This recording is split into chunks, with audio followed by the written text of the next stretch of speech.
Thank you for coming to my Facebook live video cover reveal for The Sky Above Us, the second book in the Sunrise at Normandy series.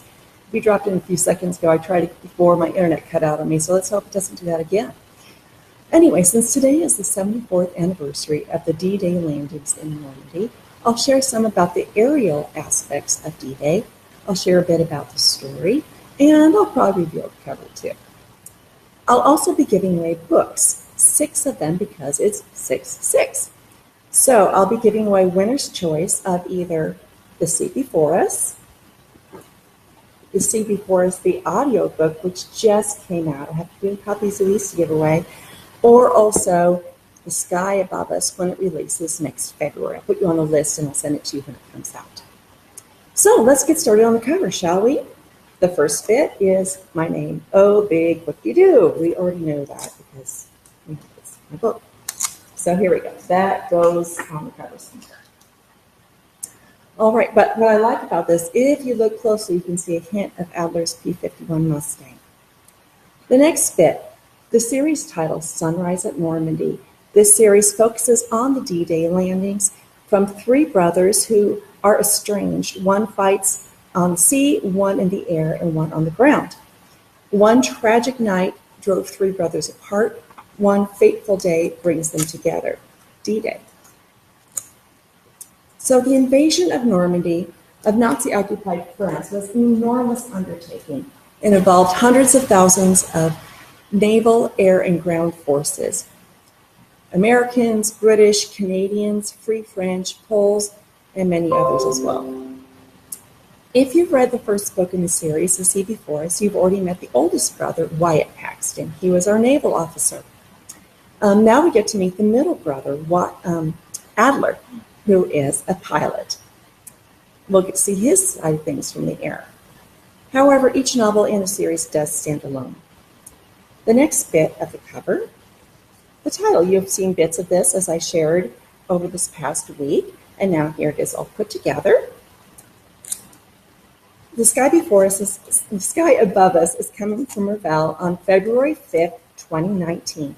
It is now available for pre-order on Amazon and will be available on other sites soon as well, also as an ebook and as an audiobook. We already have the contract for the audiobook, so I'm very excited about that. I will post the link for the pre-orders as soon as the video is over. As you can tell from the word sky in the cover, this is the book that has to do with a pilot. And we have some planes on the cover. Isn't that wonderful? American fighter pilot Lieutenant Adler Paxton arrives in England in late 1943, but he can never go home to Texas again. He's numb from grief after losing the woman he loved, and he's working hard to conceal the sin that he has committed, that he can never, ever reveal to anyone because it can't be forgiven.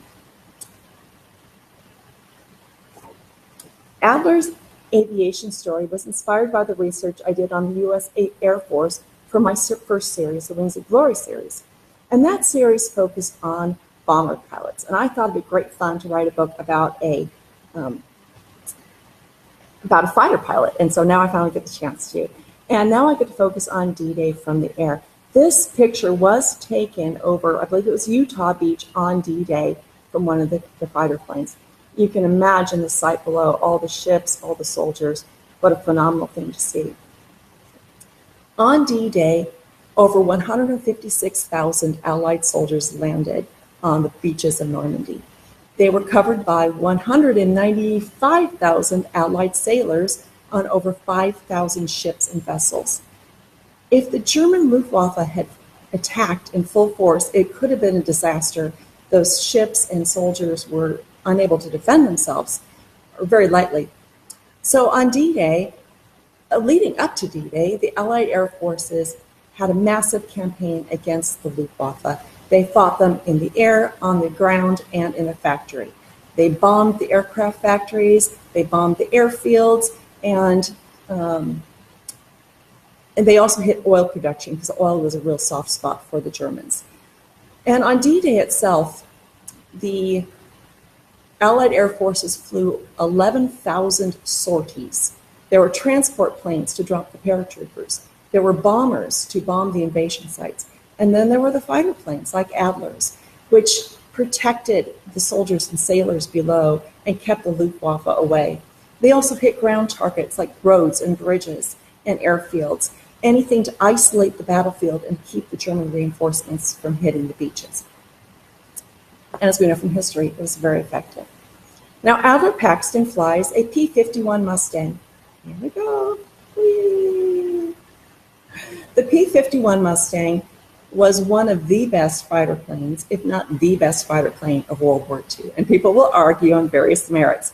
But the P-51 was fast, it was nimble, and it had an extremely long range, which allowed it to go deep into Germany, which a lot of the fighter planes did not have.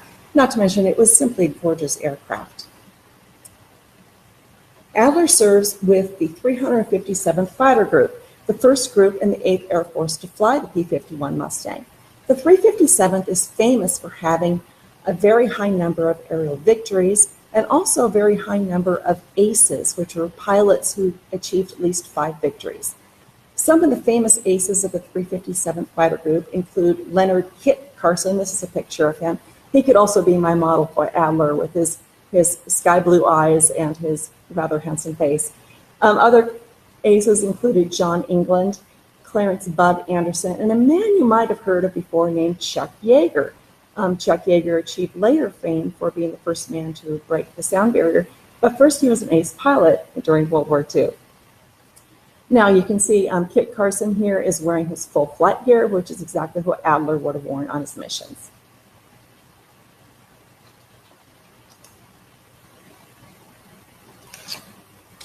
Now this is one of the reasons I love working with Revell Books.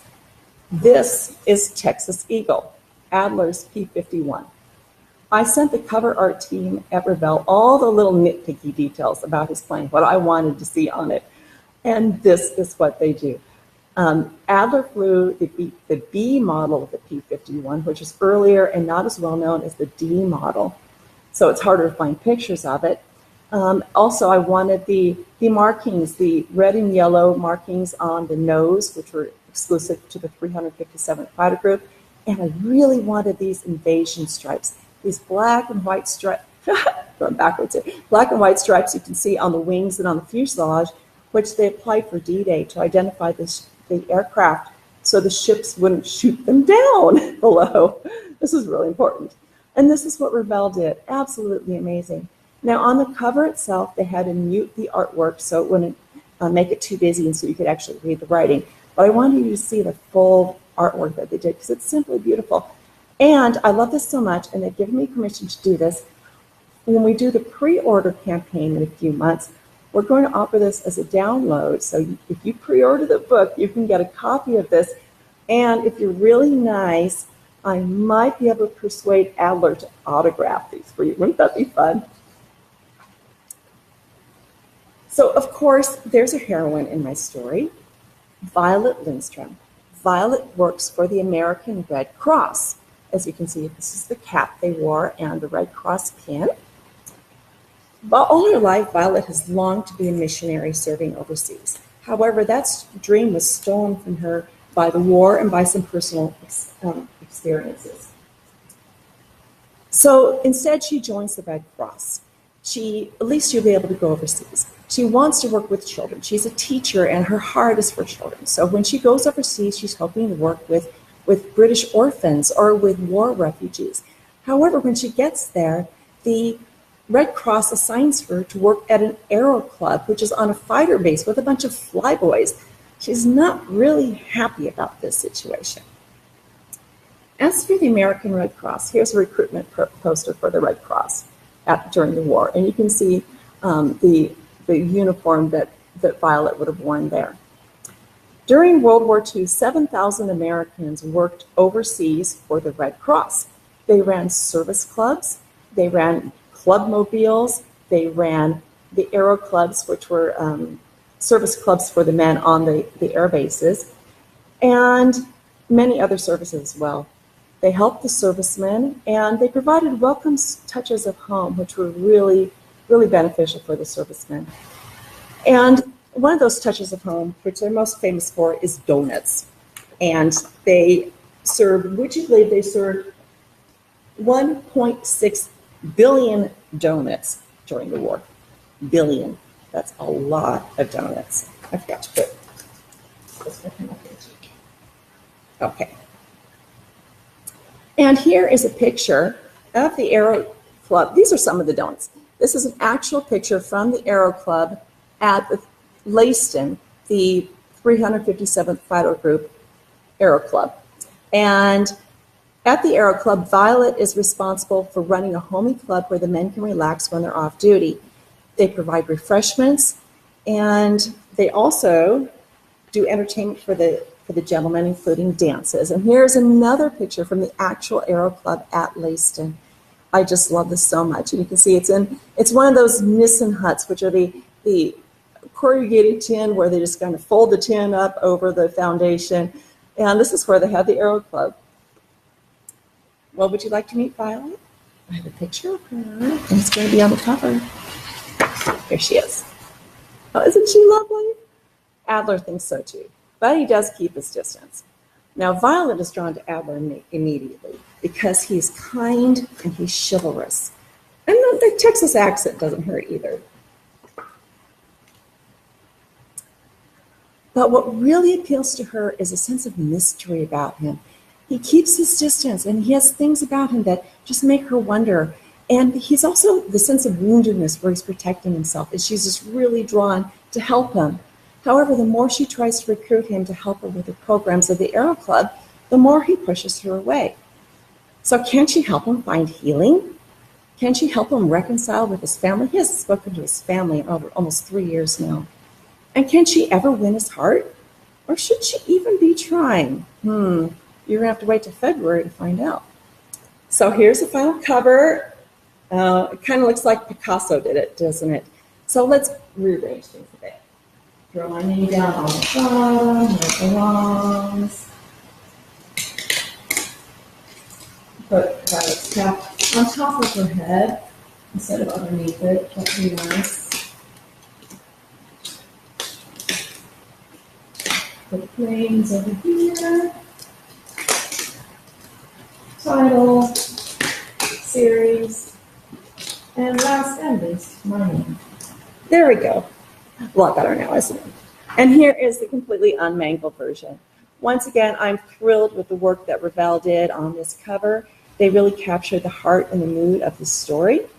And I can't wait for you to meet Adler and Violet and get to know them and hear their story and see the wonderful things that happen during this story. So thank you for coming today. As soon as I finish this video, I'm going to post the link to my blog so you can enter the giveaway, and maybe you can win a copy of The Sky Above Us when it comes out in February, or the audiobook of The Sleepy Forest, or a paperback copy of The Sleepy Forest. And if you have any of those, they make good gifts too. So thank you for coming, and when I'm done, I'm also going to post the pre-order link, and I'm also going to respond to all your wonderful comments and questions. I see them piling up there, so thank you so much. And I'm so glad you came today. Goodbye.